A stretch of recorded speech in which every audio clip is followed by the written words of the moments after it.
very small red star. It's called Proxima Centauri. That star is 24,983,000,000,000 miles away. That's the next closest star.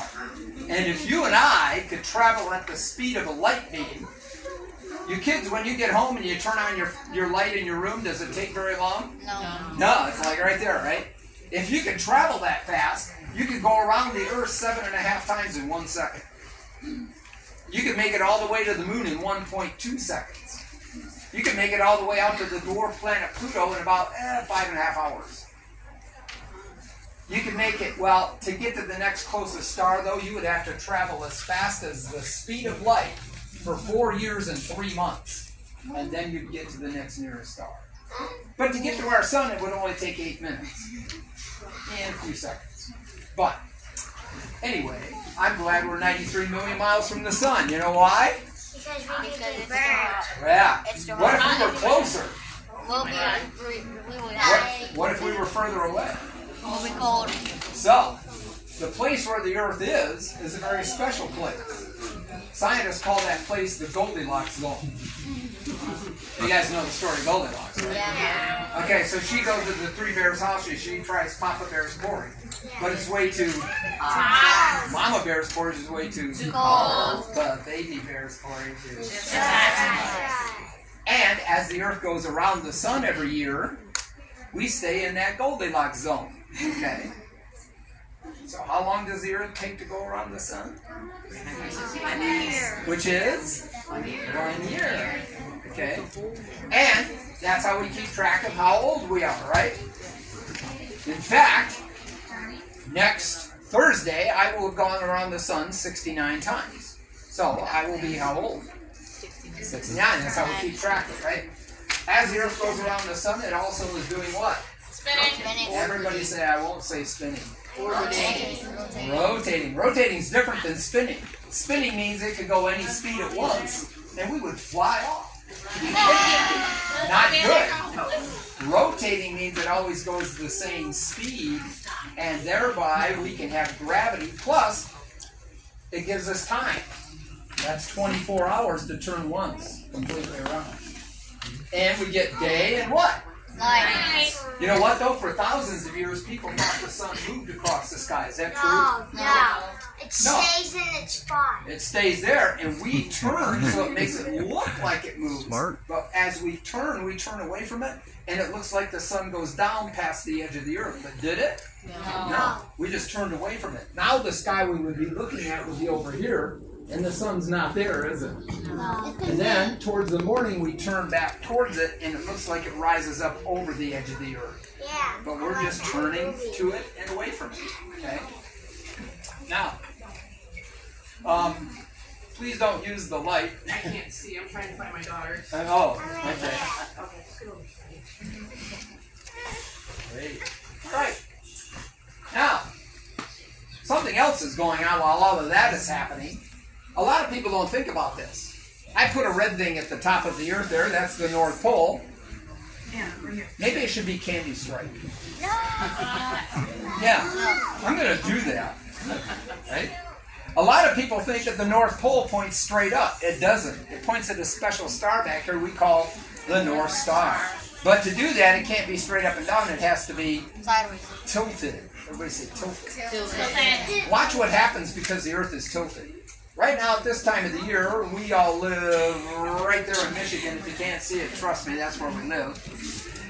Right now, we're in July. We're tilted almost right at the sun. We get a lot of sunlight, so it's probably pretty warm. What time of the year is it? Summer. As we come over here into September and October, we get less sunlight. It tells the trees to shut off. The leaves come off. What time of the year is it? Autumn.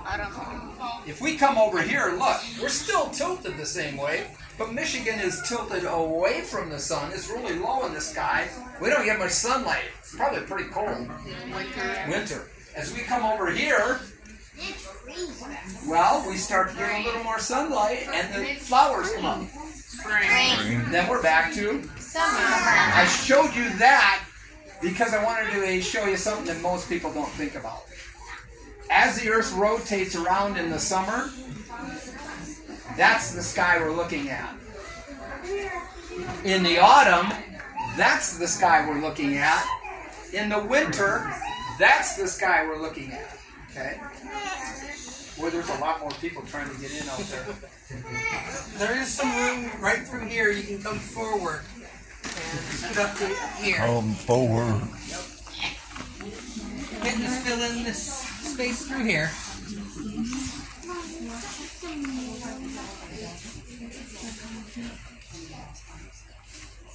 Just keep scooting in, fill as much space as you can so before the entrance can get in. Crowd it in here.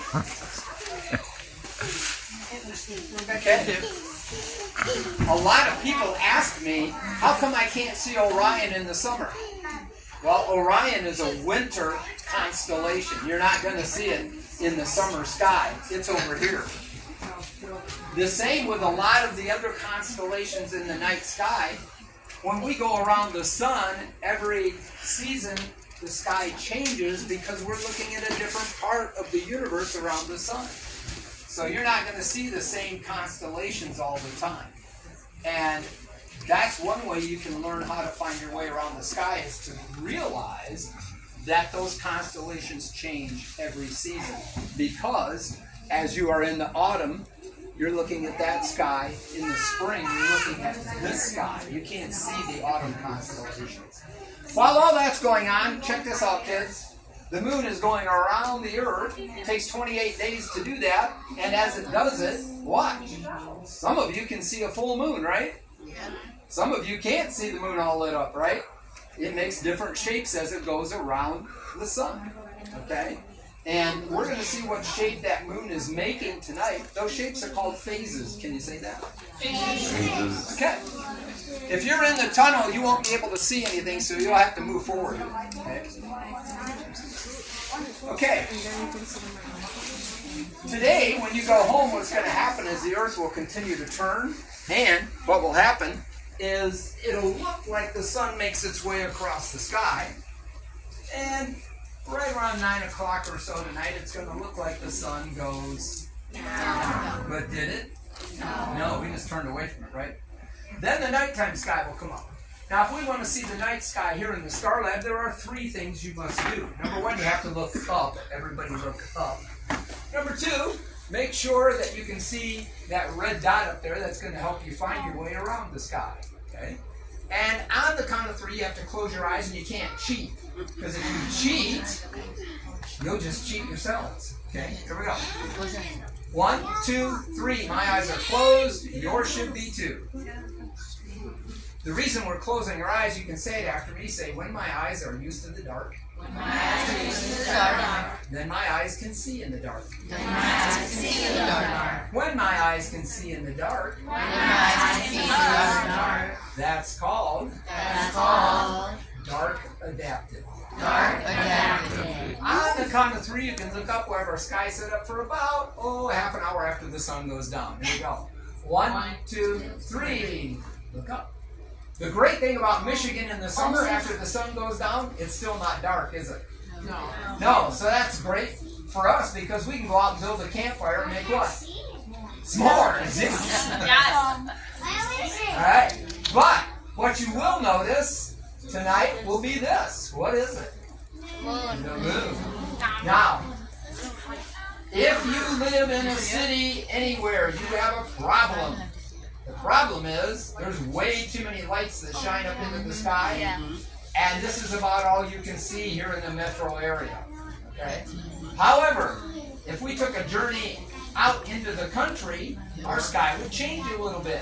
If we got away from some of the city lights and the light pollution, everybody say light pollution. Okay? Siri will have to turn off your phone.